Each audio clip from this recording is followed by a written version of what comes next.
Assalamualaikum warahmatullahi wabarakatuh.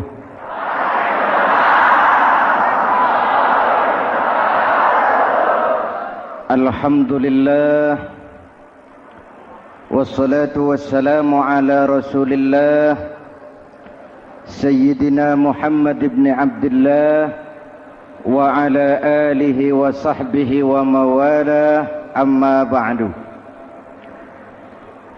Hadirin hadirat ma'asyiral muslimin yang saya cintai, Ramadan adalah madrasah, sekolah, tempat di mana kita banyak sekali belajar tentang hidup dan kehidupan, supaya kita lebih siap menghadapi hidup, supaya kita punya wawasan, supaya kita mampu melihat persoalan jauh ke depan, supaya kita tidak terjebak pada keuntungan sesaat tapi merugikan jangka panjang. Malam ini saya ingin mengajak kita semua melihat kurikulum Ramadan. Pelajaran apa yang diberikannya kepada kita? Pertama, Ramadan mengajarkan kita menjadi orang-orang yang sabar, ulet, dan tahan uji. Ini zaman di mana persaingan tajam. Betul? Jangankan jadi pejabat tinggi, jangankan jadi pengusaha sekarang ini, jadi kiai saja kalau tidak sanggup bersaing,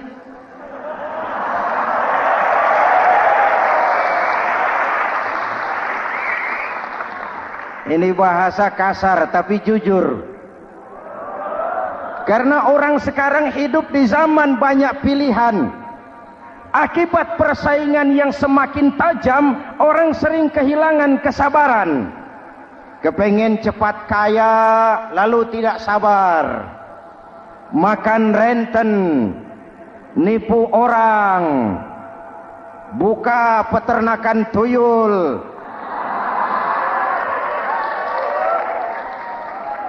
korupsi.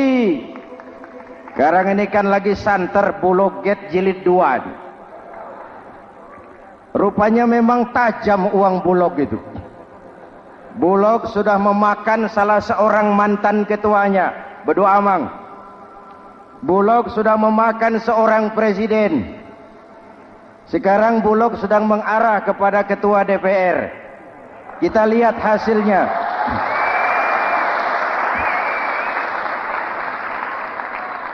Tentu saja kita prihatin karena kita tahu ekonomi kita sedang sulit. Hutang melilit leher, tetapi pada sisi lain kita melihat enak saja uang mengalir puluhan miliar untuk sesuatu yang tidak terkait dengan kepentingan rakyat.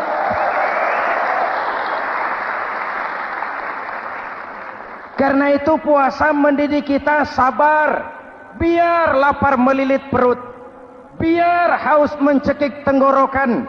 Kalau maghrib belum datang, jangan sentuh makanan, jangan ambil minuman, sabar.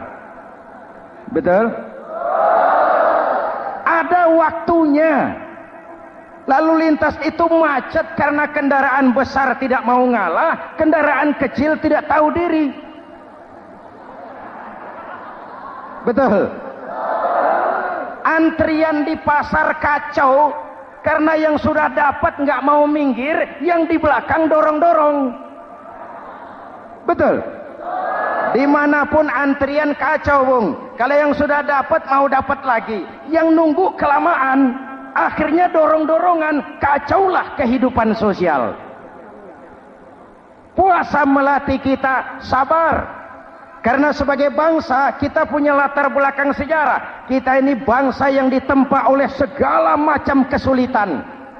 Kita 350 tahun dijajah Belanda, sulit. Setelah merdeka, kita dirongrong oleh berbagai macam pemberontakan, susah. lalu PKI berontak, susah lagi, lalu berdiri Orde Baru, lama-lama susah lagi, Orde Baru selesai, muncul reformasi, masih susah juga. Kita bangsa yang ditempa oleh kesulitan, bangsa yang tahan bantingan, bukan bangsa yang cengeng. Karena itu mari kita menjadi diri kita. Kita akan gagal kalau kita mau jadi orang lain. Kita akan gagal kalau kita hidup di bawah bayang-bayang orang lain. Jadilah kita diri kita sendiri. Sabar, ulet, dan tahan uji. Inilah kurikulum pertama dari pelaksanaan ibadah puasa. Sehingga dengan dibekali sifat sabar, kita bisa mengendalikan diri. Manusia hebatnya ya. Ayo kita banding-bandingkan. Malaikat, binatang, manusia. Malaikat tidak diberi nafsu, hanya diberi akal. Kalau malaikat tidak pernah salah, wajar. Jibril nggak pernah korupsi ayat. Ah, ini ada ayat bagus, saya pakai sendiri saja ini. Tidak. Malaikat maut tidak pernah salah adres mencabut nyawa orang yang belum waktunya mati. Tidak pernah. Dan itu wajar. Malaikat makhluk tanpa alternatif. Secara instinktif dia diciptakan untuk taat. Sebaliknya binatang diberi otak tapi tidak diberi akal. Binatang hanya diberi nafsu. Kalau binatang tiap hari salah, wajar. Ayam, kalau sudah datang syahwatnya, tidak usah menoleh, ini banyak orang apa tidak? Betul. Kuda keliling kota, tidak pakai celana, tenang saja. Betul. Dan wajar, namanya juga binatang. Sedangkan manusia diberikan akal dan diberikan nafsu. Tiap hari terjadi perjuangan. Kadang akal menang, kadang nafsu yang menang. Ketika akal menang, kita lebih tinggi dari malaikat. Ketika nafsu yang menang, kita lebih rendah daripada binatang. Hadirin yang saya cintai, itu pelajaran pertama. Sabar, ulet, tahan uji. Lalu pelajaran yang kedua, melahirkan sikap istiqamah, punya stabilitas temperatur batin, istilah sekarang. Soal istiqamah ini saya tidak akan menjelaskan pengertiannya, saya mau cerita saja. Mau dengar nggak? Ini tentang istiqamah. Dalam satu pertempuran, Jenderal Salahuddin Al-Ayyubi bersama tentaranya, tentara Islam, pernah mengalami kekalahan. Karena kalah, banyak yang ditahan jadi tawanan orang-orang kafir, beberapa perwira dan banyak opsir. Tercatatlah ada 3 orang opsir jadi tawanan raja kafir ini. Satu hari raja kafir musyawarah dengan perdana menterinya. Perdana menteri, saya tuan raja, ini tawanan Islam ini enaknya diapain? Kalau enaknya sih dibunuh saja tuan raja, selesai urusan. Soal bunuh sih gampang, Perdana Menteri. Maksud tuan raja, bujuk saja agar dia meninggalkan Islamnya, ikut ke agama kita. Nanti kita kasih hadiah. Begitu. Iya, baiklah. Besok saya sidang 3-3-nya. Besoknya ini 3 opsir disidang di tempat terbuka langsung oleh Perdana Menteri. Mula-mula dipanggil opsir pertama. Opsir pertama, ya Perdana Menteri, sini. Baik. Kamu tahu kamu siapa? Tahu. Siapa kamu? Tawanan. Iya, kalau tawanan bisa diatur kan? Diatur bagaimana? Kamu mau nggak ikut saya bersama Tuan Raja meninggalkan Islam agamamu, mengkhianati saudara-saudaramu sebangsa, setanah air, sekeyakinan? Ikut dengan saya, tinggalkan Islam. Nanti kamu akan saya angkat jadi pejabat tinggi, gaji cukup, rumah cukup, kendaraan cukup, istri cukup. Tapi kalau kamu menolak, kamu akan saya bunuh. Tuan Perdana Menteri, ya. Apa Anda menyangka selama ini saya berjuang karena kepengen kedudukan yang tinggi? Nih. Tuan menyangka saya berjuang ini karena kepengen harta yang banyak, jaminan hari depan yang memadai? Tidak, Tuan Perdana Menteri. Saya tinggalkan keluarga, kampung halaman, sanak famili, handai taulan. Saya jihad karena mengharap ridho Allah Subhanahu wa ta'ala. Tapi sekarang kamu tawanan kan? Itu resiko perjuangan. Kamu tidak mau meninggalkan Islam? Tidak. Kamu akan saya bunuh.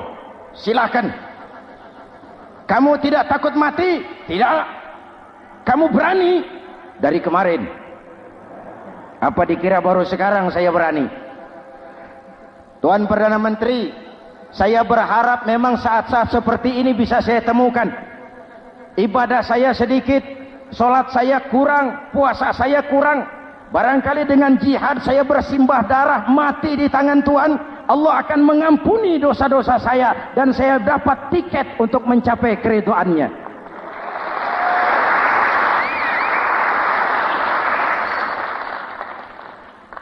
Gila kamu, biarin. Kalau ini Tuan anggap gila, saya bisa berbuat lebih gila dari ini. Saya bunuh kamu, bunuh. Algojo dipancung, deal.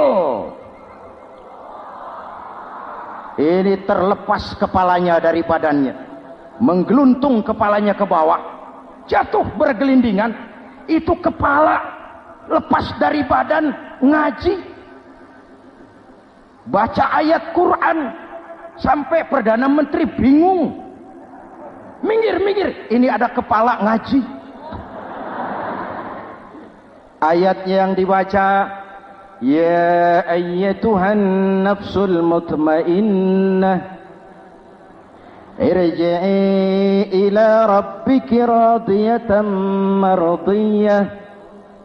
Wahai jiwa yang tenang, kembalilah kepada Allah dengan diridhoi, masuklah ke dalam golongan hamba-hambaku dan masuklah ke dalam surgaku. Matanya terpejam rapat, bibirnya tersenyum, dia gugur sebagai syahid karena membela keyakinan. Dia istiqamah, tidak goyah oleh tawaran jabatan dan kedudukan yang tinggi.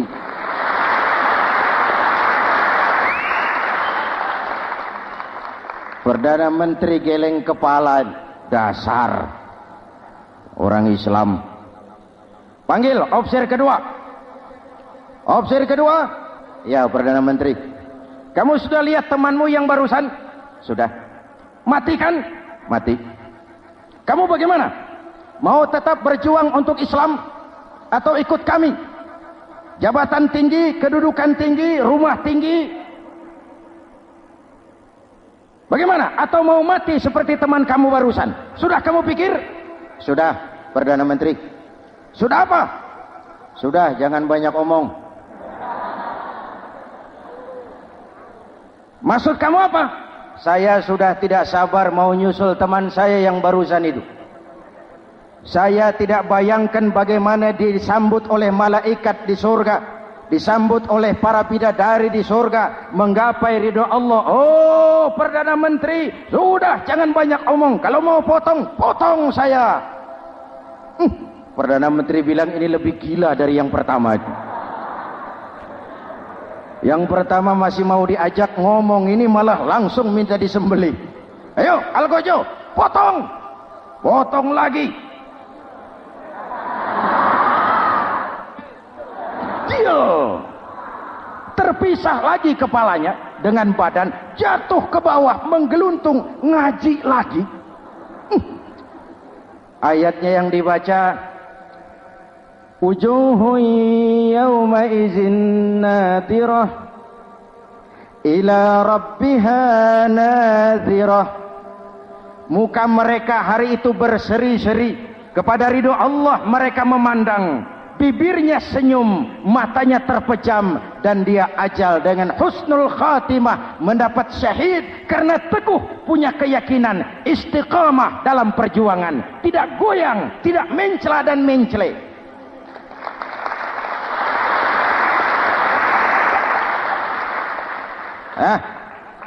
Opsi ketiga, sini. Yap, siap Perdana Menteri. Kamu sudah lihat nasib 2 orang teman kamu? Sudah. Mati kan? Mati. Kamu mau seperti dia? Oh, tidak Perdana Menteri. Saya tidak mau mati. Daripada matikan lebih baik hidup. Kamu mau ikut saya? Mau Perdana Menteri? Mau. Gaji besar, rumah besar, kendaraan besar, istri.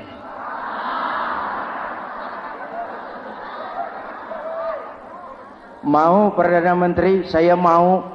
Daripada tidak jadi apa-apa, kan lebih baik jadi apa-apa. Daripada tidak punya apa-apa, kan lebih baik punya apa-apa. Oh, jadi kamu selama ini berjuang karena mau cari apa-apa? Iya. Bagus. Nanti saya musyawarah sama raja. Kamu diangkat jadi bupati di mana? Tunggu ya. Perdana Menteri laporan, Tuan Raja. Ya, ini opsi ketiga kelihatannya baik ini. Dia mau mengkhianati teman-temannya, sebangsa, setanah air, sekeyakinan. Mengkhianati bangsanya, meninggalkan agamanya. Dia mau ikut kita. Kita angkat jadi pejabat di mana dia? Raja senyum. Oh, soal angkat mengangkat sih gampang Perdana Menteri. Cuma saya pikir-pikir opsi ketiga ini kok tegel-tegelin. Kok sampai hati ya? Temannya sendiri, seiman, sekeyakinan, sebangsa, setanah air dikhianati karena mengejar jabatan, harta, kedudukan. Orang itu Perdana Menteri kalau sudah mau mengkhianati saudaranya sendiri, apalagi orang lain.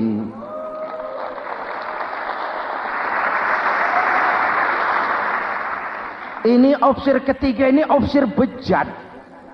Anda bayangkan temannya sendiri dikhianati. Nanti kalau ada kesempatan kita ditikam dari belakang.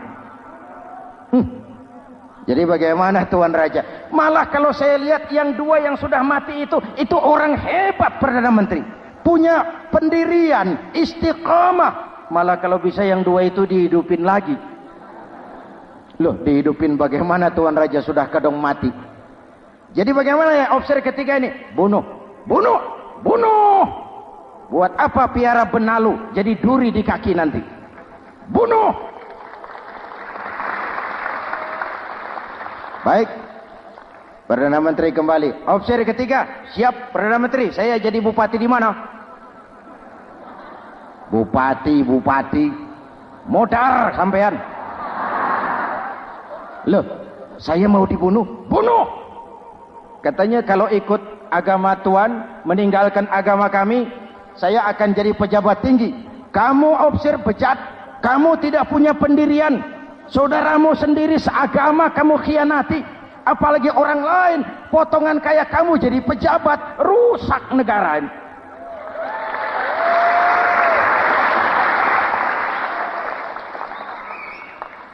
Hadirin hadirat yang berbahagia, saya lanjutkan cerita ini. Nanti kesimpulan diambil sendiri-sendiri.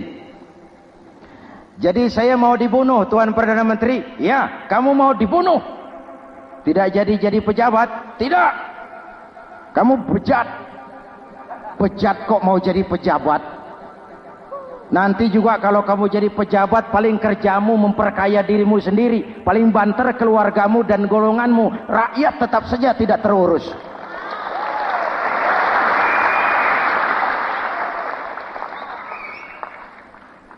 Paling-paling kamu kalau sudah jadi pejabat tinggi, kerjamu cuma membuka, meresmikan, berkunjung.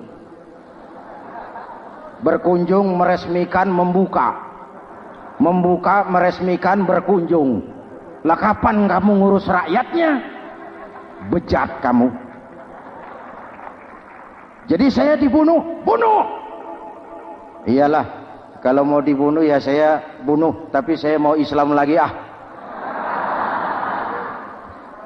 Terserah, mau Islam lagi mau tidak, kamu tetap akan dibunuh. Iya, saya mau Islam lagi. Ayo cepat. Iya Pak, saya mau syahadat dulu. Cepat. Iya Pak, asyhadu macet lehernya. Ayo cepat. Iya Pak, asyhadu tidak bisa mengucap syahadat. Ayo cepat. Iya Pak, asyhadu tidak tuntas mengucap syahadat, golok algojo keburu sampai di lehernya. Deal. Darah mancur, pisah kepala dengan badan, menggeluntung ke bawah. Ngaji lagi. Wong dia bekas santri, masih bisa ngaji. Cuma ayat yang dibaca lain sama dua temannya tadi. Ayat yang dibaca, afaman haqqa alaihi kalimatul azab,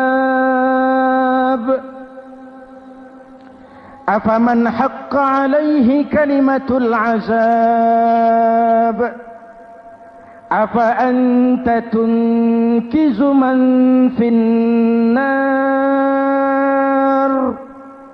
Ini ayat yang dibaca. Orang yang memang sudah dapat vonis akan mendapat azab, bisakah kamu menyelamatkan dia dari neraka?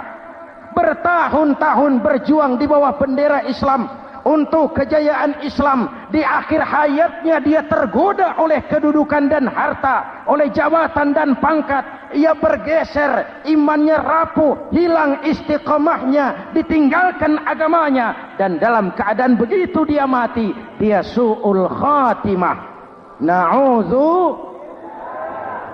Hadirin, apa guna saya ungkapkan ini? Mari kita belajar. Perlu stabilitas temperatur batin. Saya sering katakan, berapa banyak orang waktu di bawah teriak-teriak, berantas korupsi, ganyang korupsi, sikat korupsi, cuma karena belum dapat kesempatan. Begitu dapat kesempatan, korupsinya lebih gila dari yang dia teriaki. Betul? Waktu di bawah rajin baca ayat kursi, dapat kursi, lupa sama ayat. Betul? Betul? Ini yang memerlukan sikap istiqamah, konsisten. Hanya dengan semangat seperti ini, maka kita tidak akan goyah oleh tantangan yang bagaimanapun beratnya. Hadirin yang saya muliakan, Allah berjanji, orang-orang yang beriman, kemudian beristiqamah, tatanazzalu alaihimul malaikatu alla takhafu wa la tahzanu. Akan turun kepada mereka malaikat, seraya berkata, kamu tidak usah takut, kamu tidak usah sedih. Allah akan memberikan pertolongan kepada orang-orang yang istiqamah. Ayo kita tetap istiqamah melaksanakan ibadah hanya kepada Allah Subhanahu wa ta'ala.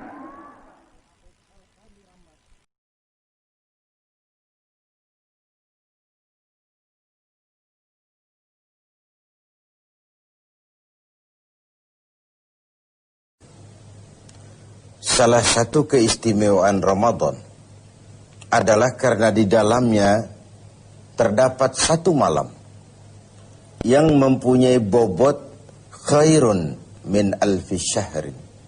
Satu malam tetapi lebih baik daripada 1000 bulan. Kita sebut itu sebagai Lailatul Qadar. Kapan sih Lailatul Qadar itu? Dan bagaimana kita harus menyikapinya? Sepakat sebagian besar para ulama, berdasarkan riwayat dari hadis, bahwa Lailatul Qadar itu jatuh pada malam-malam ganjil, salah satu dari malam-malam ganjil, di 10 yang akhir dari bulan Ramadan. Bisa dia tanggal 21, 23, 25, 27, 29. Di malam-malam ganjil dari 10 yang akhir. Inilah rahasia kenapa baginda Rasul kalau sudah masuk 10 yang akhir dari Ramadan, hamparkan, sing-singkan lengan baju, hamparkan sajadah, dan lebih banyak di masjid ketimbang di rumah. Ini bedanya baginda Rasul dengan kita. Kita sudah memasuki 10 yang akhir, gulung sajadah. Tengok 10 yang akhir. Barisan tarawih di masjid mulai mengalami kemajuan. Orangnya makin susut. Sudah berpikir mudik, sudah berpikir beli pakaian baru, sepatu baru, baju buat anak, oleh-oleh buat orang tua. Sehingga konsentrasi ibadah buyar. 10 yang akhir Rasulullah sing-singkan lengan baju, hamparkan sajadah, lebih banyak di masjid ketimbang di rumah. Nah, mereka tentu yang ingin mendapatkan Lailatul Qadar, menemukan Lailatul Qadar, harus sudah berniat dan berjaga-jaga sejak awal Ramadan. Jadi tidak bisa pakai ilmu untung-untungan. 20 Ramadan tidak tarawih, 21 berangkat ke masjid, 22 libur lagi, 23 masuk. Kenapa? Wah, ini malam ganjil. Tidak seperti itu moralitasnya. Dia berjaga-jaga sejak awal Ramadan untuk mendapatkan Lailatul Qadar itu. Bagaimana kita harus menyikapi Lailatul Qadar ini? Tentu kita harus melihatnya dari sisi betapa rahman dan rahimnya Allah itu. Maha kasih, maha penyayang, maha pengampun, maha menerima taubat. Umat-umat terdahulu sebelum kita diberikan umur yang relatif panjang. Nabi Adam 2000 tahun.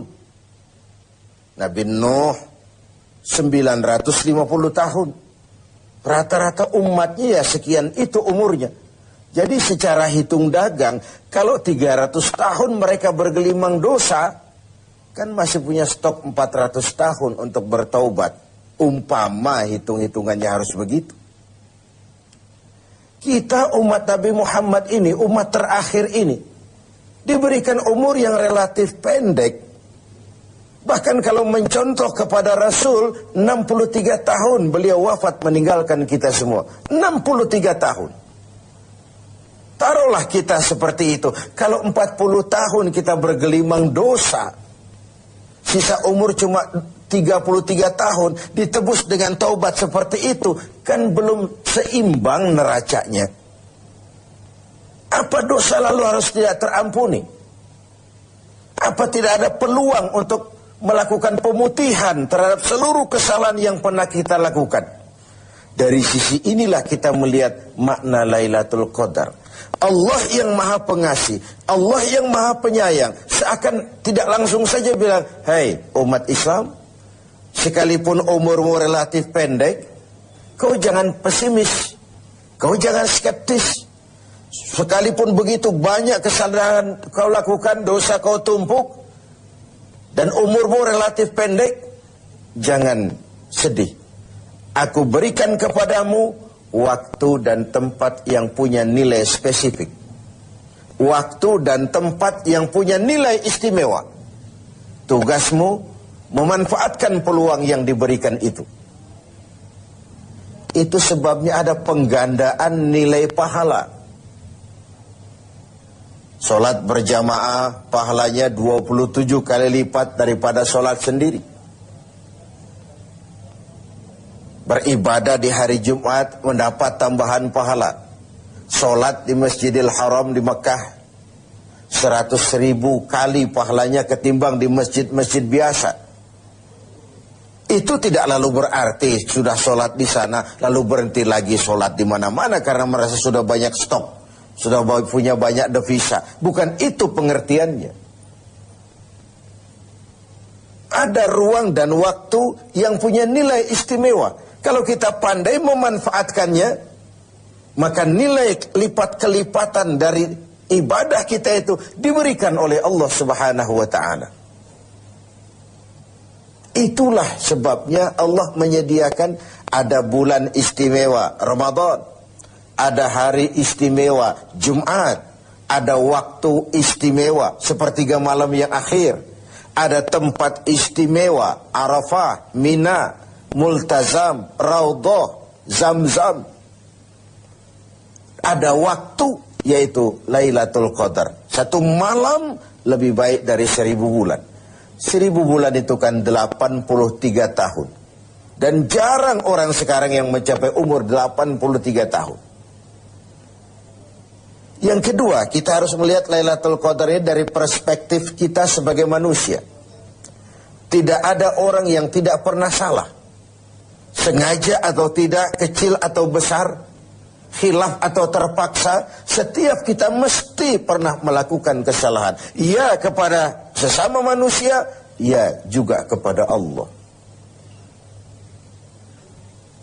Salah kita kepada Allah, kita bertaubat langsung kepadanya. Sampai-sampai di hadis kursi dikatakan, "Lau amiltumul khataya hatta mala'atis sama, summa nadimtum fataballahu alaikum." Kalaupun kamu berbuat dosa, penuh langit dengan dosamu, kemudian kamu menyesal, bertaubat, Allah pasti akan menerima taubat kamu. Lalu bagaimana sih taubat yang sebenarnya itu? Kata para ulama, taubat yang sebenarnya itu pertama, meninggalkan perbuatan jahat.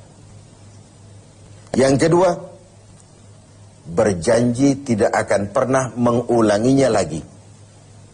Yang ketiga, menyesal pernah melakukannya. Inilah 3 syarat utama. Pertama, meninggalkan perbuatan jahat itu. Bertaubat dari minuman, tinggalkan total.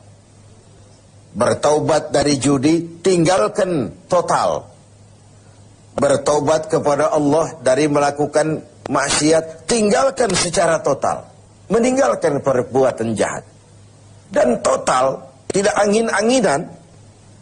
Yang kedua, berjanji tidak akan mengulanginya lagi. Tidak akan pernah lagi saya berjudi. Tidak akan pernah lagi saya berzina. Tidak akan pernah lagi saya mencuri. Berjanji tidak akan mengulangi. Dan yang ketiga, menyesal telah pernah melakukan itu. Bukankah kadang-kadang kita berkata, saya sekarang sudah tua, dulu waktu muda saya sudah puas. Bukan menyesal, puas. Sekarang saya sudah tua, dulu waktu muda sudah puaslah saya. Pokoknya sudah puas. Bukan puas yang diminta. Menyesal, kenapa dahulu begitu? Kenapa telah melakukan itu? Inilah makna taubat yang sebenarnya. Pemirsa TV 7 yang berbahagia. Orang yang beribadah Ramadan dengan baik, melaksanakan taubat dengan benar, diterima taubatnya, pantas dia keluar dari Ramadan, masuk 1 Syawal, pantas jika ia masuk dalam golongan minal aidin wal faizin. Masuk dalam golongan orang yang kembali. Kembali kemana? Kembali kepada fitrah. Suci, bersih. Seperti bayi baru dilahirkan oleh ibunya. Tidak punya dosa kepada Allah. Lantaran sudah dilebur oleh ibadah dan taubatnya di bulan Ramadan. Wal faizin, dan termasuk ke dalam golongan orang-orang yang beruntung. Tidak dalam artian yang materialistis, tapi dalam artian memperoleh keberkahan dalam hidup dan keberuntungan di dunia, lebih-lebih di akhirat nanti. Inilah Ramadan, di mana kita selalu mencari nilai tambah dari setiap amal yang kita lakukan. Karena umur yang diberikan relatif pendek. Dosa yang kita kerjakan relatif banyak. Kalau neracanya tidak diimbangi dengan upaya mencari nilai tambah tadi, boleh jadi tidak akan ada keseimbangan dalam neraca hitung-hitungan kita di hadapan Allah Subhanahu wa ta'ala. Padahal seimbang saja sudah rugi. Kita ingin masuk dalam fa'amman thaqulat mawazinuhu, orang yang berat timbangan kebaikannya, bukan yang berat timbangan kejahatannya. Adanya nilai keseimbangan ini akan membawa kita kepada keberuntungan di padang mahsyar kelak, di pengadilan Qadhi Rabbul Jalil.